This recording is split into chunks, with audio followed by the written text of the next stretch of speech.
Hey, AfterBuzzers, welcome back with Bojack here. Season 5 is finally out, and so much to dissect. We've got lots to talk about. Today, though, we're going to talk about the structure and the theme, so stay tuned. You're tuned in to AfterBuzz TV, the ESPN of TV talk. Now, let the buzz begin. That's right, ladies and gentlemen. There's so much to unpack. What we're going to do with this season that we haven't done for previous seasons of Bojack is we're going to take all the episodes, we assume that you've seen them, the entire season, and we're going to break it down from that perspective. So everything is on the table and it will be spoiled. So there's your warning. But also, before we dive into any of that, allow me to introduce Kanika Lal. Thank you. Hey, everybody. I am super stoked to be back covering Bojack Horseman Season 5 on AfterBuzz TV. You can follow me everywhere on social media at Kanika, and actually, no, Instagram, Kanika NLA, and everywhere else, Kanika Lal. There you go. And I'm at Phil Svitek. And so this is part one of a few parts. So kind of like an iceberg, we're gonna start at the tip, and we're gonna go from the surface level deeper and deeper and deeper and deeper. So we figured a nice entry point would be talking about the structure and the themes. Now, the reason I want to talk about the structure is because, you know, this season does a couple things very differently. But before we get into even any of that, this is tease galore, which is quite meta because, of course, the show teases a bunch of stuff anyway. But I want to get your overall impression of the full season. You've watched it from start to finish, season 5 now. What was your impression? Impression was just like, I cannot believe the writers and the creators continue to go there with commentary, with jokes, with coming up with new ideas and coming up with new layers to the characters. When you think that Bojack himself or the other characters can't be any more sad, can't be any more depressed, can't have any more skeletons come out of the closet per se, they kind of shock you with something new. And it just brings a point that there are no happy endings, so to speak. I mean, there's a way to like come to a reconciliation of like how you handle a certain thing, but at the end of the day, it's such a real, raw, organic take on humans, even though they're portrayed as animals, and how we can just better a situation rather than be better. I don't know. It just brings up so many complex theories. So after watching it, I'm just always like, wow, that's deep. I think, quite honestly, and this is not being facetious at all, this could be the smartest show on TV. Mm-hmm. And TV is a very loose term nowadays because it's on Netflix. But then again, this show, congratulations to it, is now also on Comedy Central. So the newest season is not, but past seasons are. So it's that's a big move. I like that. It's a very interesting dynamic, isn't it? You got a Netflix show on actual TV. I think it's the first. Yeah. That's crazy there. But you know, as far as everything else, I look at shows like Breaking Bad, Mad Men, and of course, here at AfterBuzz TV, we cover the gamut of all these various TV shows. But I honestly do believe that this is certainly the most bold one and could be the most intelligent one. Yeah, very intelligent. As borrowing from a Flip, let me find it here. He had the great quote that, if you like my work, I'm trying to... Sorry, apologies. I wasn't expecting to go to it right away, but but I figured it'd be a good thing to start with.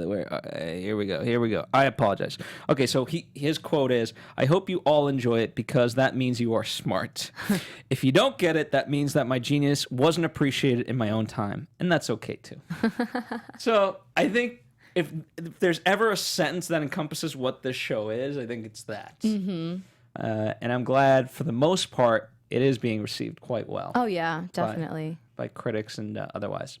Though I did see some, which we'll talk about later, some actual critiques of it that I didn't think of when I watched it. So it'd be interesting to hear that about certain things they didn't cover. So there was good and bad. For the most part, though, people do love the show. Absolutely. So let's structurally, I think, let me know what your thoughts are. Okay. But for me, if this season wasn't like a binge-worthy season, meaning if it wasn't on Netflix, I don't know if I could have consumed it because it had so many stopping points, let's say, only because like the structure kept changing and you had to if you didn't have the whole to kind of go from one to the next, it might not have had the same impact. Does that resonate with you at all? No, in the sense that you think that like you should have watched the overall season, like you need it as one complete idea. Or... Yeah, I mean, it's not to say that in one sitting, you had to watch all 12 episodes, but I'm saying it's the kind of show where it's easier to do that. You're saying exactly. I think yes and no, because the structure, like, in particular, what the episode I liked the least was the eulogy stand-up comedy one. And if I had to wait a week from week to week to week to watch an episode of BoJack and that came on, I probably would have smashed the TV. That's a good point. And point. this is what the hell just happened. Yeah, that's a good point. But I had a next one to go to and be like, okay, it's fine. Let me recover from that last one. Exactly. Yeah, that's a good point, actually. I didn't think of it in that way. I personally like to take a breather for some reason between each episode because I want to digest it. I think like when I go into the next one, I kind of lose and forget about what I just saw. So in a sense, like I think having breaks in general is good. But maybe that's just me because I grew up in an era of like non-Netflix where I was used to waiting a week between a show, and I'm still kind of getting used to these binges. But this is also the kind of show where the creators probably knew in advance this is going to happen, so we can have the leeway to do that. Yeah, and I guess in that sense, right? When I talk about the stoppages, like the first 2 to 3 episodes, let's say, focus on Diane, focus on BoJack. Then we get kind of into the episode where we go, top 10 reasons to go to Vietnam, and that's explored. And then we make a whole switch into Princess Carolyn and kind of follow her, and then we kind of get Todd. So we have these moments where we do a complete shift. Yeah. Of who we follow and the structure in which we follow them. Yes, exactly. So I don't know. I would be very curious to know what the audience, aka you, watching or listening right now, thinks, because I don't think this show already asks you so much that if I had to wait a week to week to connect all these dots, I don't think I could have. That's true. You do kind of forget a little bit too. So there is that. Episode-wise, what was your favorite structure? Like that was the most inventive, the most bold, or you just like? I would say, for some reason, I liked episode, I think it was episode 2, where Diane went to Vietnam. And I love the way they exemplified it through a blog post, through lists, like reasons to go to travel. And just me being from a different country as well and going back to that country of not feeling like you belong there, that theme was very telling and relatable for me. I also loved the episode of the 2 therapists. Recounting their own version and having it bridged together. That was genius. Coming up with a whole new character for each person, like BoJack, like Mr. Peanut Butter. That was pretty genius. I didn't see that coming. And also the way it was told, how was it presented by not only 2 ladies, but 2 African-American leading ladies driving the story. And I was reading some articles about how they took that there, and I think that's awesome. Yeah, that was a very good episode, and the show's obviously very meta to begin with. Yeah. Like, if there's a word beyond meta, this show is it. Because they're already taking real life people and switching out the names to, Bojack Horseman and Princess Carolyn and all that. And now they're furthering that. So it just gets, the simulacra continues for those of you who like Jean Baudrillard. Anyway, I won't go too... I was not too familiar with that. I was like, oh... I won't go to that's even beyond headier than I want to even get to today. But a structure that they've played with before is kind of what's real and what's not, and in particular, like where it really ramps up is the end of the season where, is he playing Filbert or is he BoJack? Which one is he? He can't tell who he is. Therefore, at some points, we can't tell who's who. Yeah. Is it BoJack or him? Exactly. How do you think that worked out to its benefit?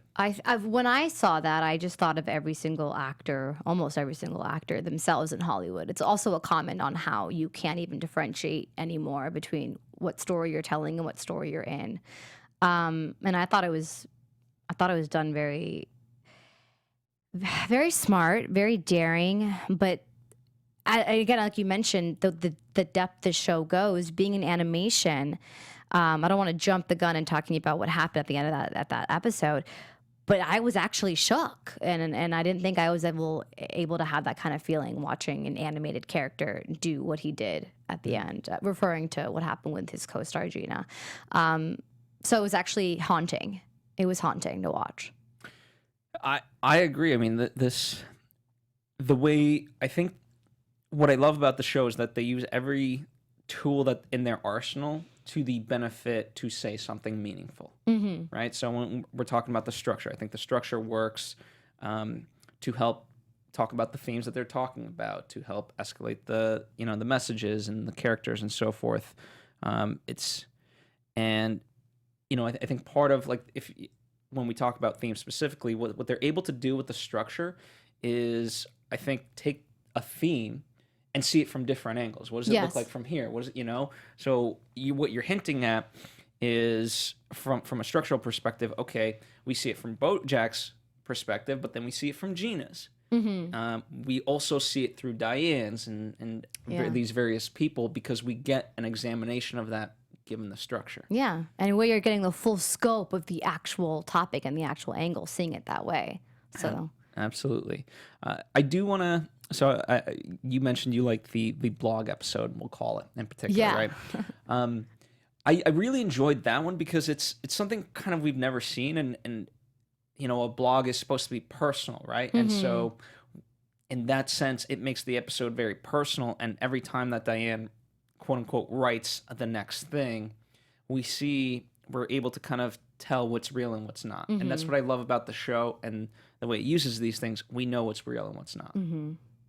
What the characters are lying to the audience about, and more importantly, themselves. Exactly. Do you remember any of the things they said in the show? Like, there were so many background puns. It was crazy. It just it continues to amaze me how the designers and creators of the show add these things in that you wouldn't think people are actually watching, but they are. Like, for example, when Diana was in the flea market, somebody was holding up a shirt that they were selling, saying, "Stop pausing and just watch the show," because they know that so many people stop it, and there's an Instagram account about it. So it's just great. It creates an added meaning to wherever they're at. For example, Diane in Vietnam. It's just there's more meaning behind it. So. Well, even one of the things, kind of when you look at it, it was a very conscious decision to send Diane to Vietnam. Yeah. For the fact that she is, quote, Vietnamese. However, Alison Brie is not, and the creator went on record and he said, I apologize, nothing against Alison Brie is doing a fantastic job as Diane, but in hindsight, I wish I didn't whitewash it. Should we talk more about that now or later in terms of what I'm curious your opinion. Sure, let's go down the rabbit hole. Why not? Okay, yeah. Just like Bojack Horseman goes down every which way. Let's just do the same. I mean. Sure. What were you going to say on terms? No, I actually wanted to know your opinion about it. In terms of Alison Brie. In terms of casting Alison Brie as the voice of somebody who's supposed to be half Vietnamese, and if that's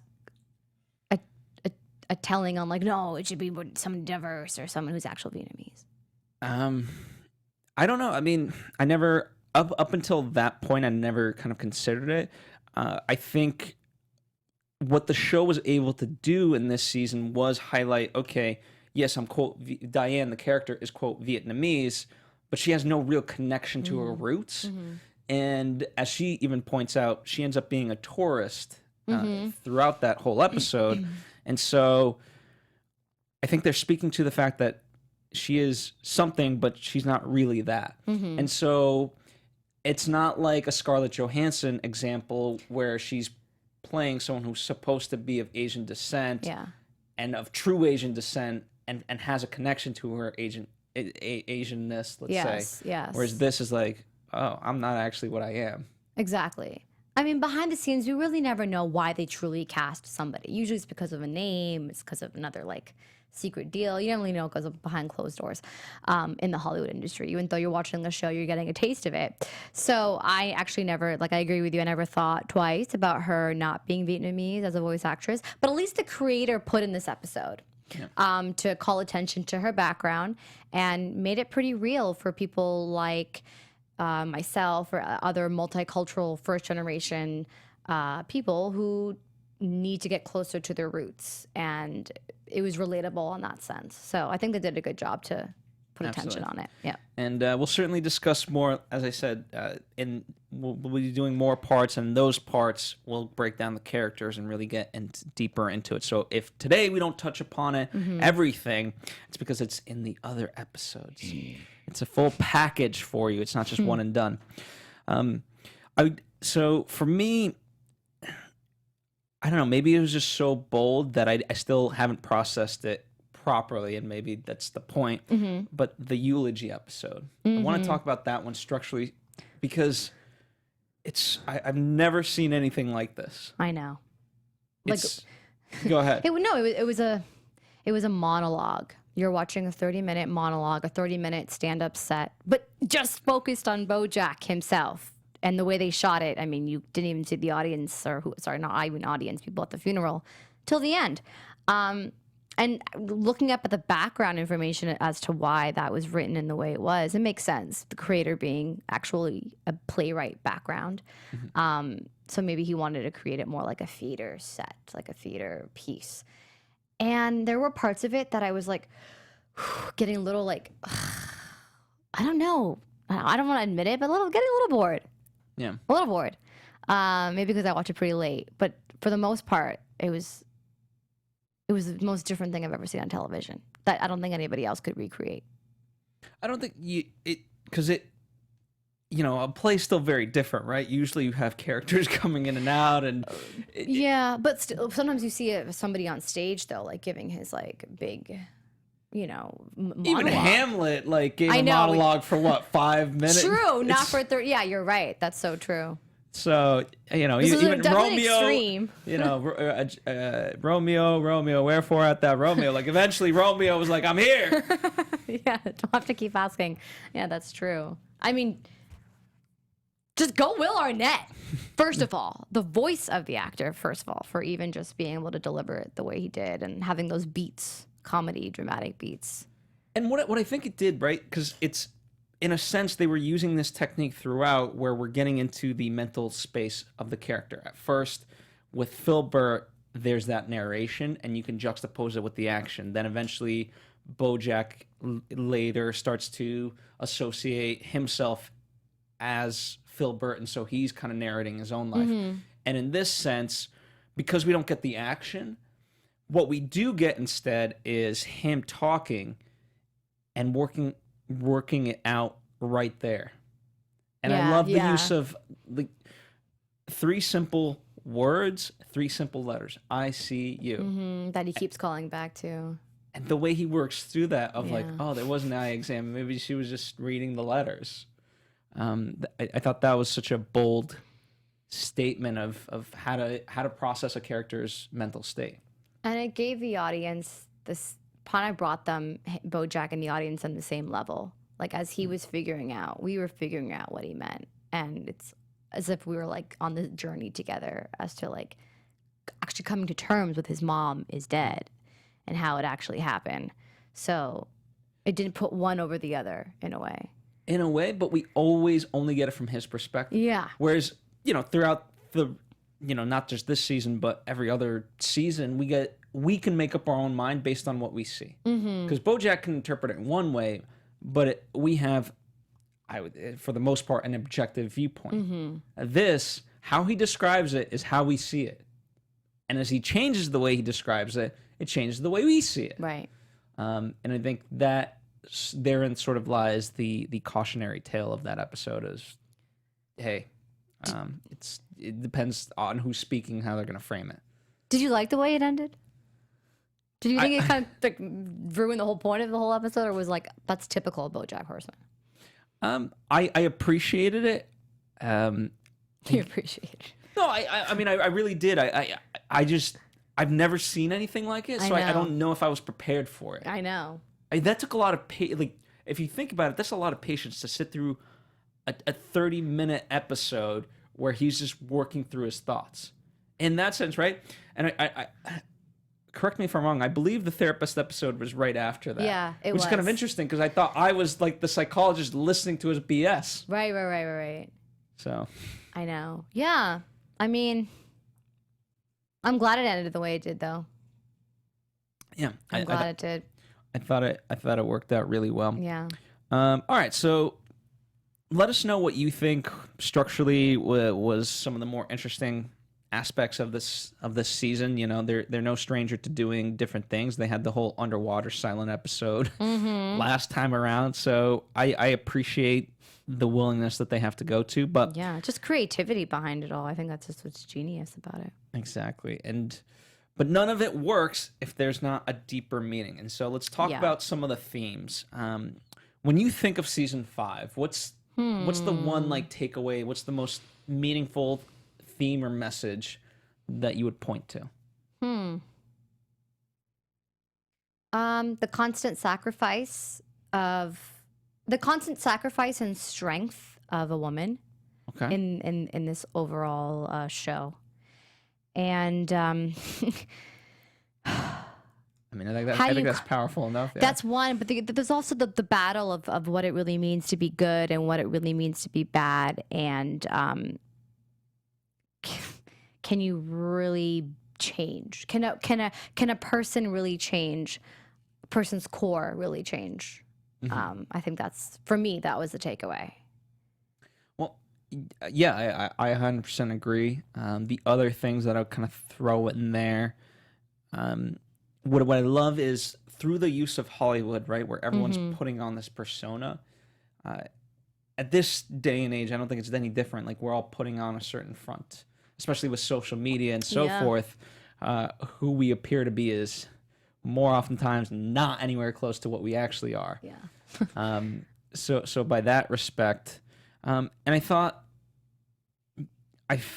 for the most part, the Me Too and Time's Up movement, as far as what they were doing, was very powerful. One of the more shocking aspects of it was the fact that they started writing this before any of it had come out, and then they had to kind of alter based on what was happening.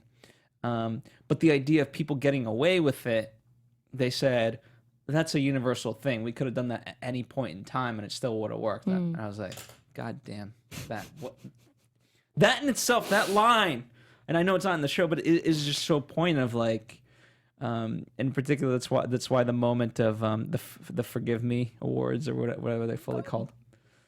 With Vance, you're saying, right? Wait, what part was this? The end? No. It was like in the middle of the season. They were honoring Mark Wahlberg, Megyn Kelly, and Arnold Schwarzenegger for time honoree of the Forgive Me's or whatever it's called. And how that's so universal. Yeah. And what I love is because there's plenty of shows, and you can cite examples if you've seen this on TV, but there's plenty of examples of shows trying to talk about the Me Too movement, and as best as they can advance the conversation. But I've never seen someone frame it in this way, especially at that end when Bojack says like, "Hey, I'm trying to change. Like I'm better." And it's like, Yeah. this isn't about you. Yeah. Like, just because you have guilt over what you did, great. Except guess what? You're making it about you when it's about the women that you've hurt. Yeah. And I was like, okay, you're right. Yeah, that's a good point. I think I've never seen it like shown in the way that it was shown, I mean, in Hollywood. I mean, I think other shows have done it outside of the industry. But inside of the industry, there's such a PR, like you mentioned, social media way of talking about the issue. Like, you have to kind of brush under the core of what the actual problem is under the rug, just for the sake of having it being okay on TV. And we see that with Vance's incident and Anna. I always mispronounce Spanakopita. Anna Spanakopita. Her quick appearance with Diane, just showcasing more so about how to, like, men can get away with it, and men never feel like they know what's going on in the actual issue. Well, even so, Making it about them, like when Bojack was like, "Oh, go feminism," and people cheering for him, but he like kind of forgets like the actual root of the issue. 100%. And not to sort of shift gears into something else, but jumping off of that, Yeah. when you say Diane and her, I think one of the themes of this season was also that as much as we preach, and I don't mean just women, I mean like all of us, feminism and all this, the fact that women still are pinned against each other, Yeah. you know, whether by themselves or just because of quote unquote the system. I thought that was pretty prevalent and at times heartbreaking to watch. Yeah, but also necessary. Yes, indeed. I mean, is there I a don't mind fix? if Is there a fix to any of it? Like, I know the show's commenting, but it doesn't. With one thing, if I had any criticism, does it offer solutions? I don't know. at least it offers people to have like a new perspective on it, or at least it offers, like, for example, this, to have a conversation about it. That's like the only fix that I can see right now. But you're right. And even Princess Carolyn in her own way, like, you know, there's a whole theme in and of itself, like women and parenting and careers. Yeah. But at the same time, like, she's trying to adopt, and even just the way the social worker is so mean to her is just another example of women against women. Yeah. It's like, you know how hard it is to have a child. You know how difficult it is to admit, like, okay, I'm going to adopt. Like, it's a big decision. And I applaud any family, any couple or guy or girl to, like, if they want to adopt, like, plenty of kids, plenty of orphans out there. Yeah, I know. Sadly. But in that respect, the fact that, you know, she gets no support from the one person that, like, her entire job is to support her. But we do find out later on why she's so bitter. Yeah, but does that make it right? I know. Well, I always like to give somebody like a benefit of the doubt if they've been through a horrific childhood, but you're right. See, I think that's... Maybe that was more of a comedic thing rather than a woman against a woman. Well, I think it's both. And I think that's what the show does brilliantly, is Yeah. it takes these very dark moments and is able to insert comedy into them so that it says something about it. But going on, just off of that point, you know, people have their past and you want to kind of default to, what was your wording for it exactly? Given the benefit of the doubt? Benefit of the doubt. Okay. I do that to you too much, though. It's not a good thing, but yeah. Well, I think that's, if there's any, like, central theme to this entire show, I think it's, should we give people the benefit of the doubt? And it's like, everyone has a messed up past, and it's, how do you move on from that? Like, you can't continue, just because you had that done to you, don't be shitty to other people. Yeah. I think That's your way of like redeeming whatever like went wrong in your history. So yeah, I get that point. So, see, I think... Nah, you stumped me there, Phil. Well, I don't know. It doesn't mean I'm right. I'm just talking No, you about kind of. No, you are. It's everyone's strength. It also comes down to your inner strength and how you are strong enough to get over your darkness, which everyone deals with differently, as we see on the show. So one person deals with it with, what's the word I'm looking for? Not ignorance, but like indifference, and the person deals with it through abuse, like domestic abuse, substance abuse. So. Abuse is definitely a theme of... Yeah, abuse. And you also mentioned another theme which we didn't call attention to, which is generally like, should we say Bojack Horseman is good? Like, almost like Walter White, you know, this anti-hero. Why do we still feel such like support for them still? I still want Bojack to win, and I still will forgive him for his actions. Why? Especially me being a woman. Because in storytelling, empathy is a must, sympathy is not. Empathy, all it really means is you can identify traits within that character that identify with you. And you understand them. So, for better or worse, we understand Bojack. For better or worse, you understood that social worker. Yeah. But, yeah, I'm becoming more of the sense for me that I'm trying to cut out empathy and be like, okay, do I have sympathy for this person or not? I don't know. I don't know if it's right or wrong. That's interesting. Why sympathize with somebody who knows what he's doing wrong? I think if anybody I have sympathy for, it's Mr. Peanut Butter, because he innocently just like does things wrong, and Tries to get away with it by his puppy dog eyes. I think he doesn't know right and wrong. Yeah, but he has his own faults too. Oh, he definitely does. Which, speaking of that, relationships. Yeah. All of our main characters go through relationships, including Todd. So I think, divorce and love and sexuality, I think all those things are in there. And I can't wait to really get into it once we talk about the characters. But from your perspective, I don't know, how did that play out, for lack of a better question? Todd? Not Todd, but just relationships in general. And relationships. Because we had Princess Carolyn trying to make amends with her guy. Of course, Bojack's in a now new relationship. Diane's quote unquote divorced. Mm-hmm. So for me, the relationship that just like I thought took it a new level this season was Diane and Bojack Horseman, because I think Diane just had it out. Like she was. Even though how much she nurtured Bojack and, obviously at the end took him to the rehab center, but she did not want him. She wanted to make sure that he knew what he was doing was wrong. And, but they're so similar to each other too, which is why like when Diane scolds at Bojack, it's almost like if she's scolding at herself in a way. So sometimes though, when there's such a toxicity between two people, it becomes unbearable, and a relationship just unfortunately leads from a friendship to we can't maybe be with each other. I don't know if that answered your question. I kind of went on a little rant, but that was the strongest example of what it means to have a broken relationship that we all experience in daily lives, I think. That you want to work, but it's really hard for it to work. Yeah. Well, people have to be honest, right? Number one. And I think the other sort of... the show has made no bones about it that we're all hypocrites.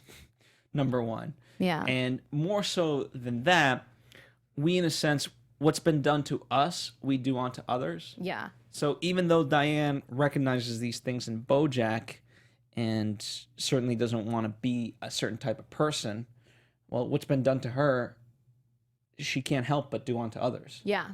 She can try, slowly and surely, because she doesn't yet see those things in her. Only through self-realization can you start to change something about yourself. But even that, I think what the season's trying to question, I don't know if it comes up with an answer, is as we open up, can you truly change?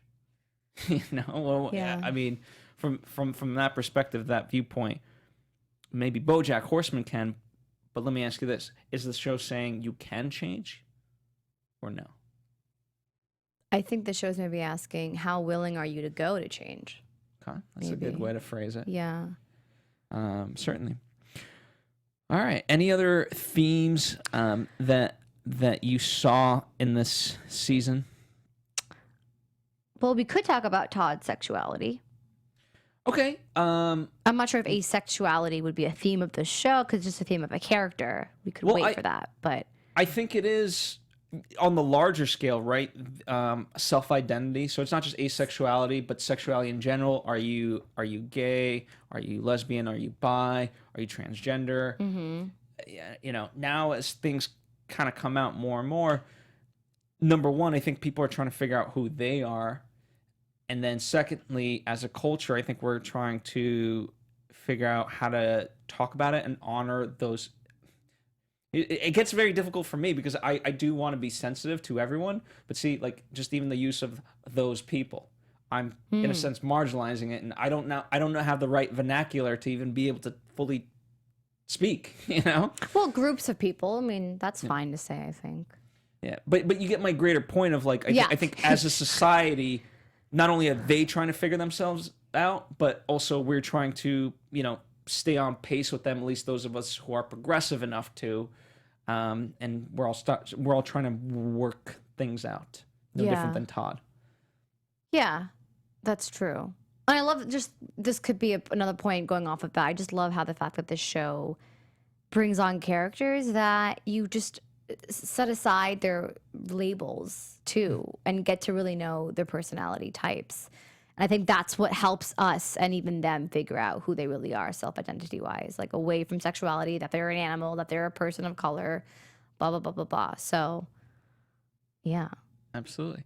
Well, before we wrap up to this part of our full season 5 coverage, I want to kind of touch upon the influences that helped shape not only the structure but the themes and so forth. So, the Canadian show The Newsroom had a large influence on Bojack Horseman, as did The Simpsons, because, as he says, they are able to tell sad stories without sacrificing humor, and I think that's pretty evident with Bojack. Yeah.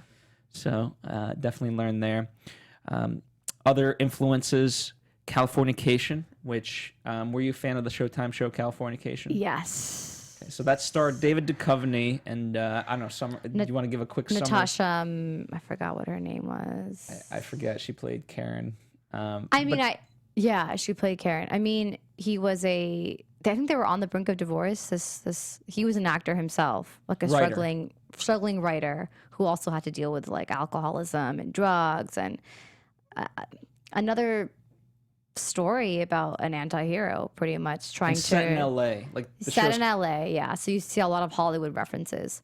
Someone trying to come to terms with like who he is and his role in society, and also in his family. And he had a daughter, and yeah, I saw it a long time ago, but it's been out for a while. For those interested, it's a on really Netflix, good right? show. Yeah. At this point, yes. Yeah.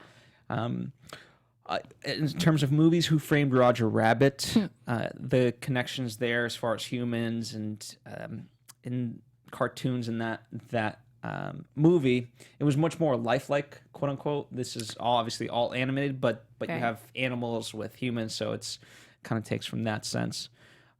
Archer, for those who haven't watched, that's an FX show, or FXX now.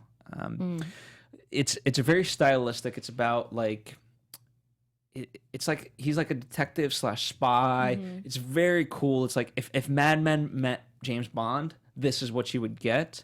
And it too. Are you familiar with the show? I haven't watched it, but I've only heard good things, so I want to. Fair enough. It's equally as it's a little bit more funny than I would say. It doesn't have as much intellectually as, let's say, this, but it's definitely, it's not to say like it's a dumb show by any means. One of the things that I appreciate about it, towards the later seasons, it started switching up its animation and storytelling style. So I think that's where the influence of that comes in to this show. Pixar Animation Studios, for example, they cite WALL-E and the fact that they did things so boldly with the 30-minute no speaking opening to that movie is one. And then a couple of other ones that I fully appreciate, Futurama and South Park. I'm a huge South Park fan, so anytime you can be political about that stuff, I love it. So these are just ones that they've cited. Are there any... I don't know, influences that you see that perhaps they're not knowledgeable of, that they're pulling from? That's a good question, because I didn't really think about it in that way. I can't think of anything right now. It's not coming to mind. I do remember saying that the creator, though, did, like, the actual Filbert show was drawn from True Detective. Like parts of it. There you go. I mean, when they're in Hollywood, right? So they essentially, their whole influence is whatever's happening in Hollywood. Exactly. So. From the culture of LA itself to the industry. Absolutely. All right, well, that does it for our coverage of part 1, where we've talked themes and of course, structure, and even some of the influences. We just want to kind of get you a taste, to salivate a little bit. Hopefully you found this enlightening, and as we go into more parts with part 2 and part 3, we will go deeper down the rabbit hole, as they say. We will get into the characters and their storylines and how all these themes and the structure truly applies to them and what it fully means. So definitely subscribe, check that out, and let us know. One of the things to kind of do, how you can get all these episodes, is by subscribing on this particular YouTube channel, which is AfterBuzz TV's animation channel. I say that very specifically because for your benefit, we have splintered off our YouTube channels to be based on genre. So if you like a good drama or a good reality show or whatever, you can find them there, subscribe. And what's nice is that YouTube will start to cater suggestions to you based on the content that you like Isn't that cool? No, I like that. I do. It's good. There's so many TV shows. You gotta separate it and organize it, categorize it. That's right. You know, you want the things you want that you Yes. like delivered to you. Exactly. You can only get that if you subscribe. Anyway, we will be back. Thank you for joining us. In the meantime, where can people follow you and interact with you? Instagram, Kanika in LA. And I'm at Phil Svitek. This, of course, is at AfterBuzz TV, so follow those social media handles for all the latest TV coverage, news, and stuff like that we've got going on here at the networks, especially with fall TV. Lots to talk about. But what we will be talking about is, of course, the characters in our upcoming parts, so check those out too. Bye. Our founder, Keven Undergaro, Phil Svitek, and me, Maria Menounos, would like to thank you for tuning in to AfterBuzz TV. Remember, we're not just the first, we're the biggest in the world, and we're the only destination for all your favorite TV shows. Whatever you crave, we've got it. So go to AfterBuzzTV.com and check out our lineup. Buzz you later. The views expressed herein are those of the hosts only and do not necessarily reflect the views of AfterBuzz TV or its owners or principals.